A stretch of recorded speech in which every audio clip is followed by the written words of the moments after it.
North are moving to WA. Cooper Harvey got a deal. AFLW's killing it. Big episode. The pressure was picked up by Archer again. He tries to crash through the pack. He does. He got through Maxwell, and he has a flying shot at the goals. And that is a magnificent Glenn Archer goal. 2 in a minute. Hello. Welcome Hi. to Further North. This is Josh. Marnie's next to me, and we're hanging out. It's about as simple as that. Marnie, are you excited? I'm so excited. I'm so excited to be here. Hi, everyone. Welcome back to another episode of Further North. We had so much fun last week. It had been a while since we saw each other, so we're like, okay, we can't go that long again without seeing each other. So here I am a week later. That is true, and now we can't get rid of Marnie again. But that's all right. So sorry, guys. I guess I'll make it work. We got a lot to talk about. We do have a lot to talk about. Also, apologies. Both Josh and I are suffering with allergies so bad today and hay fever. So if you can hear any clogged noses or anything, just a word of warning before we get going. Please excuse us. A disclaimer for today's episode.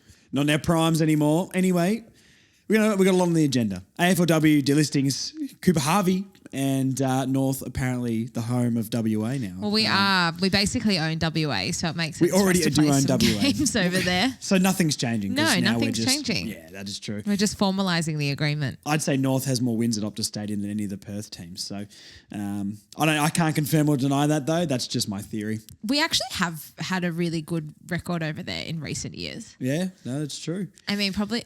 Actually, I was about to say probably because we only play West Coast there. But we beat Fremantle there last year as well. Oh yes, yeah. Was it out of Very bounds? controversially. Who knows? We're going to start with the W. Okay. We had a big win. We did have a big win against Adelaide at Norwood Oval on Friday night. This, I think, for most W fans was sort of the biggest test of the season so far. Yeah. And it's safe to say we passed with flying colours. I think so. You're right. It was definitely the biggest test so far this year. I'm trying to think of if we've played any other teams this season that are really doing well. We haven't played Brisbane. We haven't played Melbourne. Did we play Richmond? I can't remember. Anyway, Adelaide are very good. Yeah. And this was going to be the test. And we absolutely passed with flying colours. So 33-41, we ended up winning the game. I've got a couple of notes from this game because I had a lot of fun. This was probably the first, I've done a few episodes about getting into the W and want to make sure I get into it like organically. And I was genuinely excited to come home after work on Friday and watch this game. Yeah. Because it was a big test I'm sort of getting used to winning now. It's a foreign concept, but it's so nice, isn't it? It's way more fun. Now, a couple of notes. Now, the first thing I wrote down here, well, Vicky Wall is a beast, is in there, and we know that. I can't harp on about Vicky Wall every game. You do love Vicky Wall. But she was out to kill some crows on the weekend. She hates crows. That's what I heard. Most of us do, so thanks, Vicky, for taking one for the team. That is so true.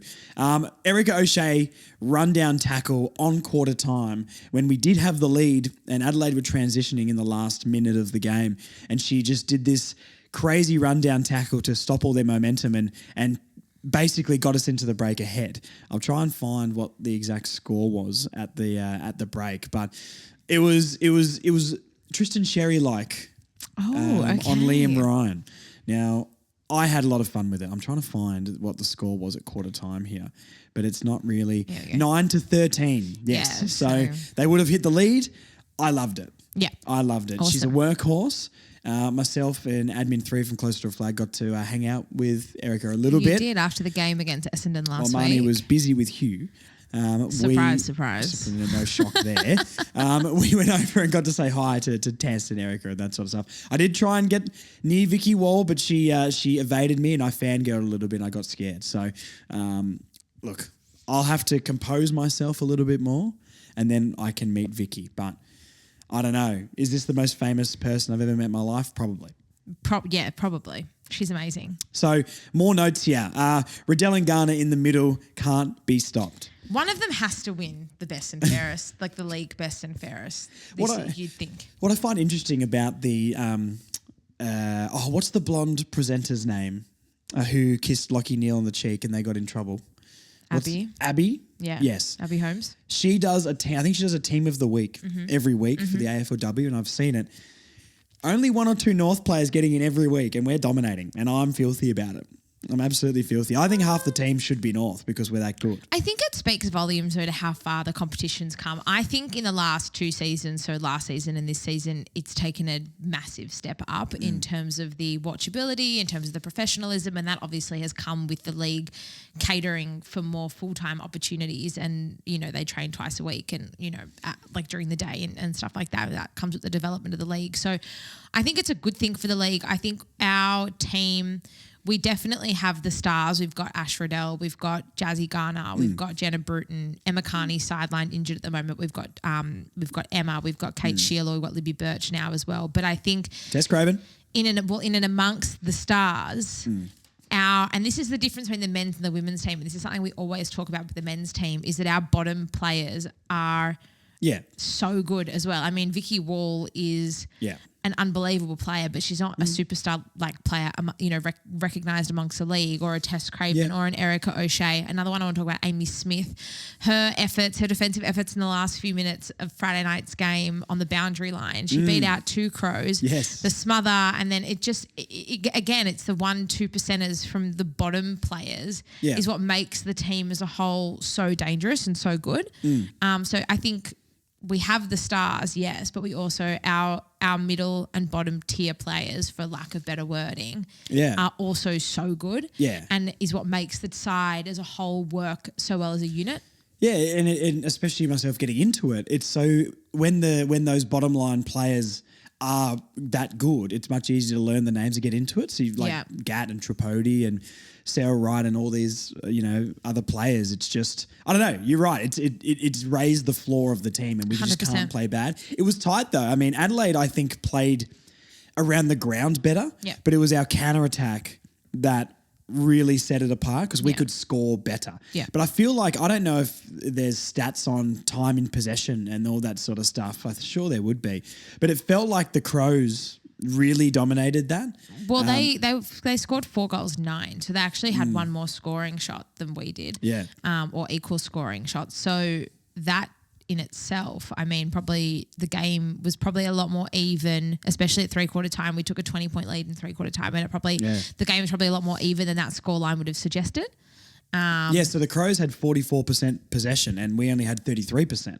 And obviously the rest of that percentage is being the ball open in play. So they really did have the most of the ball. But our counter-attack, they just couldn't stop it off half-back. And then if you add Emma Carney back to that eventually, it's a very gutsy win. And we really... They were good, Adelaide too. Yeah, and Adelaide is a great side. And Adelaide has been a benchmark team in the competition, especially over there. So I think for us to go over there and to really compose ourselves and to weather the storm, because they did challenge late, as we expected that they would. They kicked 2 goals in the last quarter, and for us to be able to weather the storm and stand tall and walk away with a really... I think it was a convincing win in the end is super impressive. Yeah, I don't disagree with that. I think the umpires, they did give a couple of very soft free kicks. I think it was at the start of the 4th to get them back into the game, to get Adelaide back in the game. And this was definitely me on the couch going, the umpires are doing everything they can to make this as close a spectacle as possible. Commentators were going along with it as well. It was quite painful, to be honest. They were very, very soft free kicks, and Adelaide kicked the opening 2, and then you're just like, who knows what's going to happen here. But no, they absolutely pulled it out. I mean, some stats here, Garner and Riddell, once again, it's pretty standard stuff, to be honest. Sherlock, 18 touches. I thought she did a lot of work around the 50 and outside, sort of delivering into the 50 as well. And once that ball hits the ground in our forward 50, you basically can't stop us from scoring. It feels like, and there's so many players buzzing around there. Is it Alice O'Loughlin? Yep. Yes, it is. Alice O'Loughlin. Yeah, she had a massive impact. Didn't get a goal, but she had a big impact as well around the ground. I actually thought there was a couple of moments with her where she grabbed the ball and like sidestepped someone. And you know, with the AFLW as well, you can sort of see the players. When someone stands out and they can run and kick in the same action, looks like a lot of the men, you're just like, wow, look at the form on that. And she's one of those players. She'll get the ball and break open a tackle or receive the handball and the whole game breaks open and she can deliver the ball well. So, look, a very, very good win. Who are our major goal kickers here? Sherlock Standard. Garno, that's right. Yeah, a couple of snaps out of a pack. Vicky Wall's kicking action, I won't lie, scares me a little bit. But she's put one through the sticks. So that is whatever good. works. My last couple of notes on the game were, the negative, the biggest negative I can have from this game from us that we need to fix so it doesn't go awry in the finals is there's a lot of blind kicking and a lot of urgency to get that ball forward at all costs. And I think if they just took an extra second and tried to at least kick it to a one-on-one or into space, because the amount of times the ball got intercepted off our kicks was outrageous. I'll see if there's intercept numbers here, but that was the only thing I could sort of falter. See, we had 60 turnovers to 49. Yeah.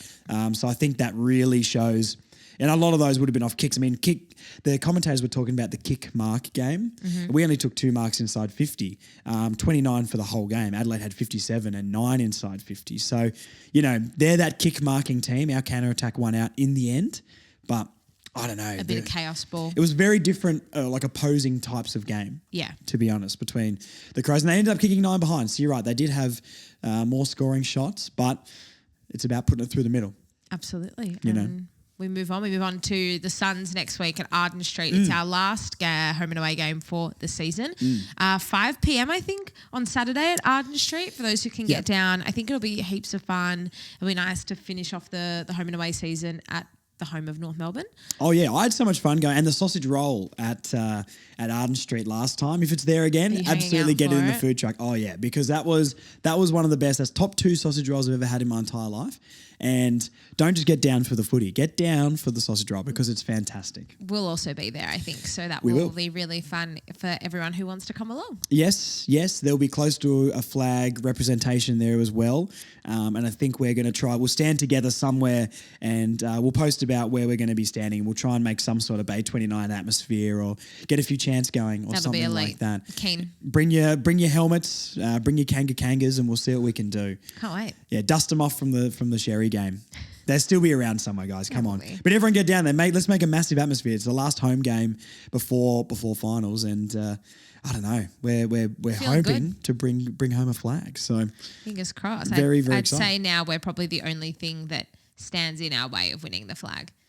That could be, I don't know. I don't want to go like early crow or this or that, but at the same time, like we're playing very convincing, very good football. Like we are a very strong, complete side. I don't think that's an arrogant thing to say. I just think that's a matter of fact thing to say. No, I don't disagree. Yeah, Hawthorn are playing quite well as well. I mean, they've been keeping the pace with us most of the season. Yeah. We did beat Adelaide at home. So, look, I think Hawthorn and North are top 2, and we know how much I dislike Hawthorn sometimes. So it'd be nice to get something over them. If we play Hawks in the grand final, though, I'll be very scared. But we've got to get there first. So, look, I believe. We've had some other things happen at Arden Street as well. Let's talk about some delistings. Delistings, Marnie. Okay. Your favourite topic. Drury, Lazaro. See you later, boys. How do you feel? I'm so sad that Charlie Lazaro is delisted. Just on a personal level, it's not, I think it's a good thing for the club long term. However, it is really personally sad. Yeah. I love Charlie Lazaro. I've said that many times on this podcast how much I love Charlie Lazaro. Absolutely. He did seem like a really nice guy, though. He got around close to a flag and he seemed like, he liked what we were all doing in that space and wanted to join in. And I think there's been, I didn't meet him personally, but everyone I know who did always had a good story to tell of how approachable and friendly he was. So one of the best characters I've met. But at the end of the day, you got to be good on the field footy, as well. Yeah, and you know what? He was a good player. Especially pre-season. Remember the hype he sort of had in the pre-season? Yeah, and we did see it when we played the Suns last season in that infamous round 23 win over the Suns in Tasmania. You know, he played in the midfield, he got his opportunity and he absolutely tore it up. And I think if there was an opportunity for him in that midfield to play consistent footy, we were trying to fit, trying to fit a triangle into a circle, it just wasn't fitting. And that's, I think, an issue we've had given the recruitment that we've had over the past, however many seasons. We've got so many players that are the same and so many of them are one-dimensional. That sounds harsh, but he can't adapt. He's not able to adapt his game. Whereas someone like Tom Powell, who was taken in that same draft, probably is a little bit more adaptable. He can push back. More strings to the bow. He can push forward if needed. He's also a little bit bigger. So I would not be surprised if we saw Charlie Lazaro on another list next season. I really hope that there is another opportunity for him somewhere. Yeah. And I think he should. He is good enough to get a go at senior level elsewhere. So I just watch this space in the next few weeks and see if that can happen for him. Yeah, I think him and Curtis Taylor are the two that we've delisted that I'd agree. are probably going to get other opportunities, I would hope. I think they've both got AFL talent, but, you know, the other side of that is, I mean, North Melbourne's been pretty rubbish for 5 years, and if they're not breaking into that side, it might be hard to break into a slightly better side. Lots of rumour that Curtis is going to go to St Kilda, another Mason Woods situation. That'd be very, very interesting. Yeah. As for Charlie Lazaro, I don't know where he'll go. I feel like his hair reminds me of the Gold Coast, so I feel like he might take Jack Marnie's spot on the list up there. There's Maybe a Charlie he'll go with Lazaro-sized hole. Yeah, him and Hugh could room together, catch the flight together, Adorable. watch the same movie. Yeah, that'd be nice. That'd be sweet. But yeah, good luck to those guys. Let's talk about Blake Drury. Look, Your guy. I was never a big Blake Drury guy personally. Once again, would never question someone's character or how friendly or what he gave in leadership and all that sort of stuff with what we've heard about him. But I didn't really see the thing he did on a football field that made him special or different or what he could bring to the team. And I wasn't really sure or didn't really see anything that I could see that he would come in and bring to help us improve and help us win games. So I think this one's fair. I think we all sort of saw it coming. He did play a few games, to be fair. Interesting, and we'll go to Cooper Harvey in a second, but Cooper Harvey, no games. I know there was injury in there and that sort of stuff.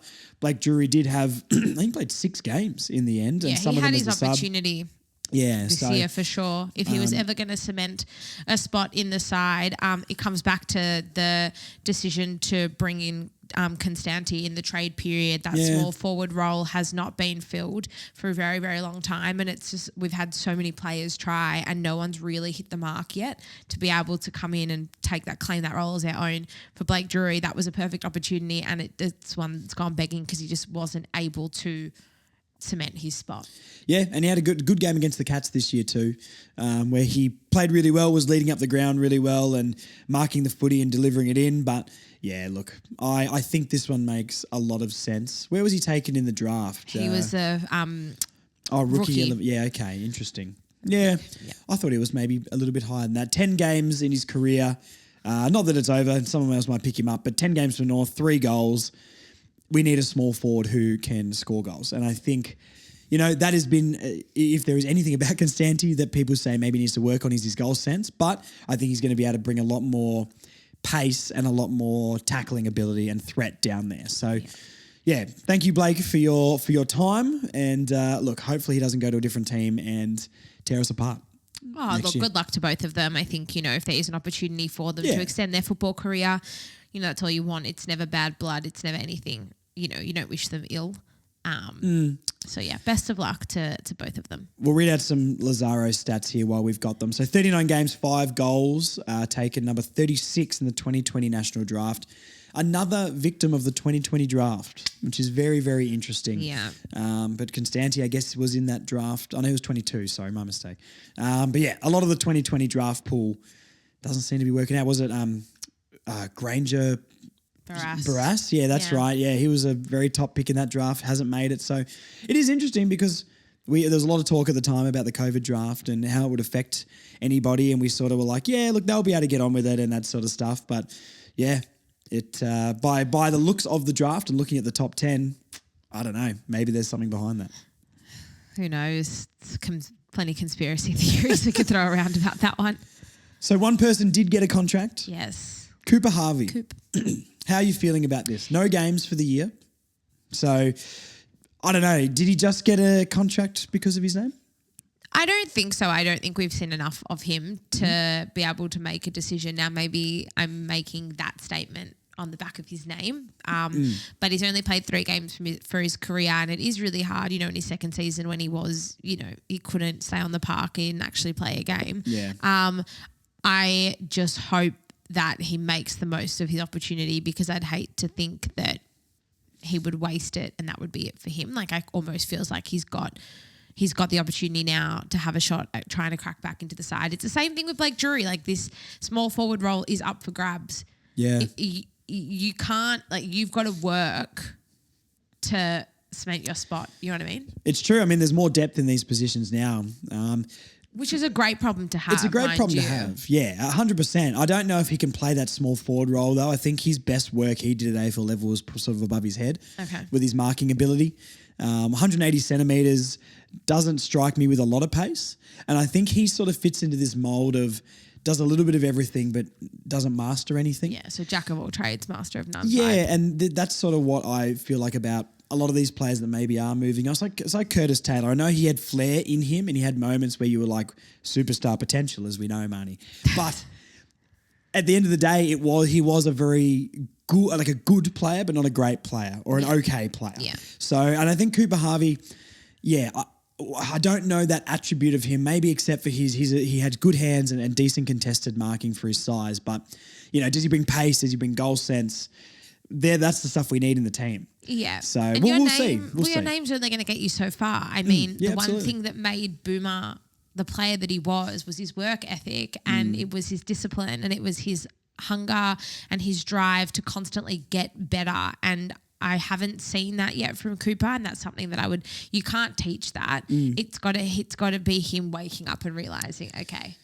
Yeah, there was a few reports going around that, he likes a bit of off-field action as well and, maybe doesn't love the game as much as his old man and all that sort of stuff. And it's a lot of pressure being the son of an AFL legend, let alone a North Melbourne legend. 100%. So, look, I really hope it works out for him. But if when there's smoke, there's fire. And then if off the field he is a little bit unhinged or he doesn't take footy maybe as seriously off the field as he should, then hopefully he can tighten those things up and come back and prove some people wrong next year. We can all acknowledge the pressure because being Brent Harvey's son would be tough. Yeah, 100%. But look, he's got talent. He got drafted for a reason. Yeah. So we'll see. But you think a 1-year deal's fair? Fair. Yeah. Why more? I do. Absolutely not more. No one's banging down the door coming for him. So would you have kept Lazaro or Curtis Taylor over Cooper Harvey? No. Look, I think it's one of those things that having reflected on it, I think both Lazaro and Curtis Taylor, while they're not old, they're both young, they're both in their early 20s, but I think both of them have had the opportunity to show what they're made of and to secure that spot in the best 23. I think now these are the kind of calls, and respectfully, they're not super tough calls, but these are the calls we have to start making if we're going to get serious about challenging. They're not cutting it. We need the list spots. We don't have a lot of list spots going into the draft, so whether we still make some more changes or not, we'll have to just wait and see. But I love Charlie Lazaro. Like I said, he's one of my favourite people that I've met ever in the whole time I've been supporting North, and I've raved about Curtis Taylor and what he could bring to the side. But it was flash of a pan sort of stuff, like a few games, moments, and that was it. So these are the sort of calls we now need to make if we ever want to improve and we ever want to start going up the ladder. We spoke last week about Zach Fisher and Caleb Daniel and who plays and who doesn't play, and then where does it leave a Goda or a Bergman. These are the sorts of names where you want depth, and those are the kinds of guys that you want challenging for spots in the best 23. But someone like Curtis Taylor or someone like Charlie Lazaro, maybe they've had their time to prove it and maybe have shown they're not quite up to it, and so it's time to move them on. Yeah, I think the only thing for me would have been like, if we are, like you're saying, we need depth in those positions, but I think like a Curtis Taylor or Charlie Lazaro offer better depth than a Cooper Harvey. Like, I would trust those guys to come in and be solid. How do you know off the back of 3 games? I understand. We can only go off what we've seen. And is he the most talented out of them? I'd probably say I still think Curtis Taylor's probably got the most talented AFL level. He's definitely shown the most. But, you look at a Carlton and you see some of the players they can bring in if their team's fully healthy, and they're players that can step up to AFL level and contribute something as well. I think at least Lazaro and Curtis Taylor would have been more of a sure thing than Cooper is more of a punt, and we'll see what he can do. So, look, it's okay now. I think if we were in this position when we were in the finals or something, you'd probably want to keep some of those lower guys just to be able to come in and, play in a game where we really need someone instead of banking on someone who hasn't shown as much yet. But, hey, it is what it is. We don't work for North Melbourne, unfortunately. And I think maybe those guys not being there puts pressure on Cooper Harvey because he'll know, if he doesn't step up and make the most of this opportunity, that's going to be him this time next year. And he had some moments in the preseason too. We were sort of talking about Cooper. I think he had a bag of 3 and a couple of the match sims and that sort of stuff. So, Look, he's clearly got something there. Match sims are just, only one part of it though. So look, we'll see. Good luck to him. 1 year deal, that's fine. Definitely, obviously, wouldn't have offered more. But hey. Back him in. Absolutely back him in. No pressure, mate. You just got to be better than your dad. The only other topic of news we've really got today, which this might be a shorter episode because we're really ripping through these, We are. is there are rumours that North Melbourne might be going over to Western Australia to play a couple of home games, which is very, very interesting. Now, I got an article up just before, and this sort of broke, and we all reacted, including me. We all reacted in a certain way. I definitely had a skim through of the article and read it and didn't maybe fully get everything that was going on, but having a little bit of time to process all of this, as of next year, we might be gaining a home game over in WA. This article we've got here, now who are we? The Western Australian is saying things like the Dockers and Eagles have been pushing for an extra game at home to compensate for their heavy travel load, which means maybe they play in Victoria, but we get the home games against those clubs, potentially at Optus Stadium. So I don't know if it'll be one or two, but I'm very torn on if this is good or bad, because does this leave us in a position eventually, if the AFL expands, and the most common rumour of AFL expansion is a third Western Australian team, does this put us in the same position we're in now in a few years' time if that team does come in? I personally would rather make sure we're playing games in Victoria somewhere, regional Victoria. We've all said about Bendigo and Albury Wodonga and that sort of stuff. I think we'll be way better. But what do you think about it? The only option for this club to ever grow, and this is being completely honest, the only way this club will ever grow off the field is if we play all our home games at Marvel Stadium and the MCG. That is the only option this club has. We're supposedly in a financial position now where we should be able to stand on our own 2 feet and not have to sell games. The reason apparently why we still sell games to Tasmania is to get access to the state. Yeah. And to the talent coming through. You're selling games to WA, you don't get access to any talent. No offense, it's no disrespect to regional Victoria. I just don't see the point in selling games to regional Victoria. Like, I just don't think there's a point unless we're getting access to talent. Like, we've got a big fan base in WA, so I think if we're going to sell games there, I think it makes sense. We've got a very solid fan base. We draw a great crowd. I think that Optus Stadium is a remarkable stadium. We would get 50,000, 60,000 people there on both games. You've got to go to Perth anyway. All that sort of stuff makes sense. But if we're selling games to WA, we pull out of Tasmania. Like, we can't be spreading ourselves too thin, because then we lose our identity. And that's where my issue lies. My issue always lies in the fact that we're looking to sell games. I just don't get the point as to why we're doing it. Well, it's all financial based, isn't it? I mean, then they need to be transparent about it. Yeah, I couldn't agree more. There's no transparency around it, because for me, sitting here, I'm under the impression that the club is in a position financially that we don't need to sell games. Well, that is an interesting point, right? So Brayshaw was in, got us out of the debt, and ever since then we've known that we're not a club in debt anymore, right? There's the Arden Street precinct and all that project going to be happening, so clearly there's money to go around. It is interesting why we're going to try and keep selling games. Now, is it to raise more revenue? Probably. It's all money related at the end of the day, right? They can package it as, we want to please the WA fans, we've got a big supporter base over there, want to do this, want to do that. Realistically, it's about money. Yeah. So we all know that. No one, even the WA fans, wouldn't fall for thinking we're just trying to please them, right? Yeah. I think we all know that. I don't mind, especially when we're never going to be a club that's as big as Collingwood and Carlton and that sort of stuff. There's not enough population. It's just not going to happen, I don't have a problem with having home games in different areas, like what the Bulldogs do and all that sort of stuff. I don't think there's any issue with that, as long as fans in Victoria can get to the games. Now, I know a lot of interstate fans like that they're Tassie fans, and personally for me being from Tasmania, I've got mates who support North down there and love that they go down there. I've talked to some people from Western Australia through the week that are very excited to have games over there, but the core fan base is in Melbourne, and I don't want to, and we're not getting rid of home games. I think that's the important thing to add on to this article, is we're not getting rid of home games in Melbourne, but it doesn't mean we're adding any. And I think that's the problem. I think you've got a good point. That's a massive issue. Like, yeah, and again, I agree. I know that my view on this could seem and come off disrespectful. I don't mean that, but we're a Victorian-based club. I agree.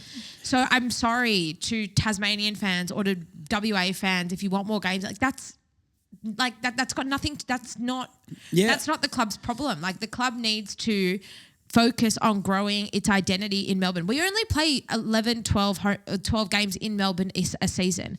If I'm a kid growing up and I like going to the footy, I want to go to the footy, I'd go for Hawthorn or Carlton or Collingwood who play 15, 16, 17 games in Melbourne a year. Why would you go for North? Yeah, no, look, I don't disagree with that at all. The side of it I don't mind, though, is say we do get games out in those regional grounds, people will start going, and if we get better, those areas, maybe people who don't follow North will get into it, and you're targeting but not as many areas. people are going to go to Bendigo or Ballarat to watch us play than they would go to the MCG or Marvel, and that's... I agree. We play one game a year at the MCG against Melbourne. And I don't want to play the MCG ever because we suck there. But that's not how it should be. I know, When we start moving, and I know that when we start playing better and we draw bigger crowds, I know all these things come hand in hand, but we can't be sitting here in 3 or 4 years' time challenging for a top 8 position, playing one game at the MCG a season. It's ludicrous. Yeah. No, I don't disagree with that. I think the MCG games will come in time when we are a better club, and I think that comes hand in hand. If we can show the league that we're going to bring money in and fill the MCG or have big crowds at the G, then those games will come hand in hand. But I do really think that, and part of the scouting and getting the recruits from the area is part and parcel for me with this. Would I just sell games to Bendigo or somewhere like that? Maybe 1 or 2. I don't think I have a problem with that. I personally would love a road trip to see North out there once a year or something like that, once or twice a year. But it's more about getting them in the state. And if that helps us financially until we're bigger, then we cancel the games and then we can play all of them at Marvel or the MCG. Fantastic. But, I think the club really needs to find ways to grow the fan base in areas that maybe are a little bit more untouched at the moment, because we're just not going to get more fans. Newer fans will come out of the woodwork when we're better. Absolutely. Because every club has that. Look at the Tigers. Like, they go from 50,000 to 100,000 members. Yeah. But how do you create... We're already on the back foot of that because those clubs are just going to get bigger and bigger. There's thousands and thousands and thousands of Collingwood fans. All their kids are going to be Collingwood fans. They're going to multiply and multiply and multiply. North Melbourne don't have that. And if we can target regional areas and kids grow up being able to go to the games, maybe we get a few extra 1,000 members. If we play games up there for 4 or 5 years, maybe we get an extra 8,000 members in that time or something who... I disagree. Yeah. And I think the failure, the inability to grow the Gold Coast Suns and the GWS fan bases GWS in particular, they don't have a massive membership base. They don't get people going to games. It's an untapped area, but people in New South Wales, for the most part, don't really care about footy. Is that more because of the main sport being rugby, though? I feel like if you go out to those... Sydney has 60,000 members and they sell out pretty much every week, every game at home. Yeah. So yeah. I don't, and the Suns, the Giants are a successful club on field. They've made finals, they've made a grand final, they've made, prelims back to back and all that sort of thing. If it gave us access to the talent out there, would you... Different story, but neither of these options are. Yeah, I understand. Are about that. So, and I actually if we're gonna sell games anywhere, I don't mind, and just purely financially, I actually think this is fine. The WA, yeah, I like this. You've got to go there at least once. There've been years. Last year we played there two games last season. We wouldn't play any more than that. We wouldn't start playing 3, 4, 5 games there. I would hope not a season. So I don't mind it, but then pull out a Tassie. You can't be playing 2 and 2. You pick one spot and you stick with it. But what I want to know, and if the club is just doing this is purely financial. So the club needs to come out and say, this is purely financial. Yeah. I don't want the narrative of, we're financially stable and we can support ourselves, because this doesn't show to me that we are. No, I completely agree with that. So just another bit of the article here. It says, the Kangaroos are in talks with the state government around shifting home games to Perth and could play both WA clubs sometime in June. It is understood those matches would be on back-to-back weekends, and conversations are underway around the use of Optus Stadium. So they're proposing back-to-back weekends over there. Would that mean we stay over there for a couple of weeks? Yeah, I guess so. It would. And then we play Freo and West Coast over there, but our home game. Yeah, I don't know. I'm torn. I am torn on it. I like I know we disagree on this, but I like the idea of regional grounds in Victoria and setting up, as long as that comes with a base for gaining talent from it. I think that's really important. I would still do it if, we didn't get the talent from the area, but there'd be a certain point if that does help us grow and get more fans and we're getting bigger crowds, then that has to stop at some point and we become just North Melbourne, because that's what we are. But I agree with you 100%, especially next year if we play home games in Melbourne, Tassie and Western Australia. It's very, very confusing. What are we? Yeah, I agree. The other thing is right, it's all well and good to grow. We've spent the last 12 years playing games in Tassie. The Tassie Devils are going to come in 2028. How many of those North fans are going to stay North fans and they're going to sign up and flop over to be Tassie members? No, you're not wrong. You're not wrong. I've only got a little bit of insight on this with all my friends down there. Look, I personally, and I guess it's a little bit of a different argument for me being from Tasmania. I loved that North played in Tasmania. Now, I wasn't down there when we were playing in Hobart, maybe the first couple of years, but that's about it. I predominantly saw us when we played the Hawthorn every year. We played Hawthorn every year at York Park or whatever they call it now, UTAS Stadium. So that was my annual one, and I loved that as a North fan. Yeah.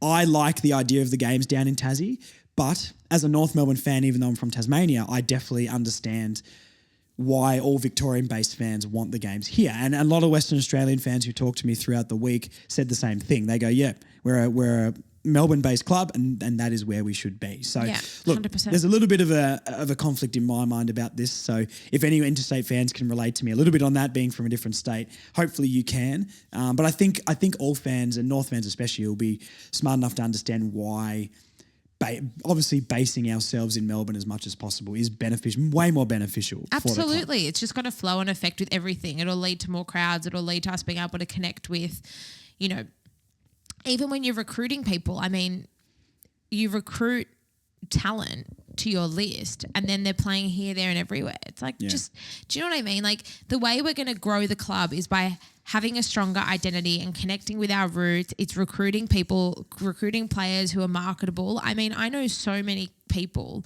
who are North fans now because they love Harry Sheezel alone. Well, yeah, like as an example at the barbershop, Harry Sheezel was the first North Melbourne player that kids can name. Yeah. In years. Yeah. Genuinely in years. Yeah. So kids come in and go, oh, Harry Sheezel. Do you know any North players? I go, Harry Sheezel. Yeah. And that's a fantastic thing. It's like I said this before the draft last year with Harley Reid. And I said, if we get this guy, which obviously we didn't in the end, and Colin McKerch is a gun. Love you, Colby. But this guy's box office and he's going to get people watching and we need players like that. And look, are we going to get that player out of this draft? I don't know. There's not like a consensus number one pick. So, after the draft happens next season, there's not going to be the eyes on a certain player like there was Harley Reid last year. Those players only come along once every now and then. We need to find that guy somewhere. I think Wardlaw can absolutely be that, but he needs to take a big step next year. We know how much I love George Wardlaw, but he can get to that level, but he has to make that happen. Larky, we all know he's a superstar, but he maybe doesn't have that name brand and that power out there. I just think he couldn't back up his season last year, but maybe with the recruitment of Jack Darling, he'll be able to do that. It's LDU.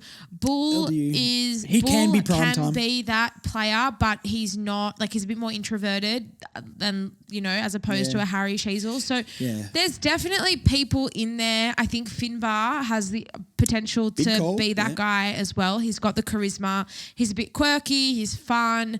And I think he does have the potential to be a solid contributor on field as well. Tristan Cherry also has that. So that definitely we do have players in there like that, but we need to spend time playing them in Melbourne and letting fans in Melbourne come week in, week out and watch. And that is the hill that I will die on. That is the one thing I have always spoken about year in, year out. I think this is a good option. I think WA is a good option if WA is the only place we sell games to, but I hate it.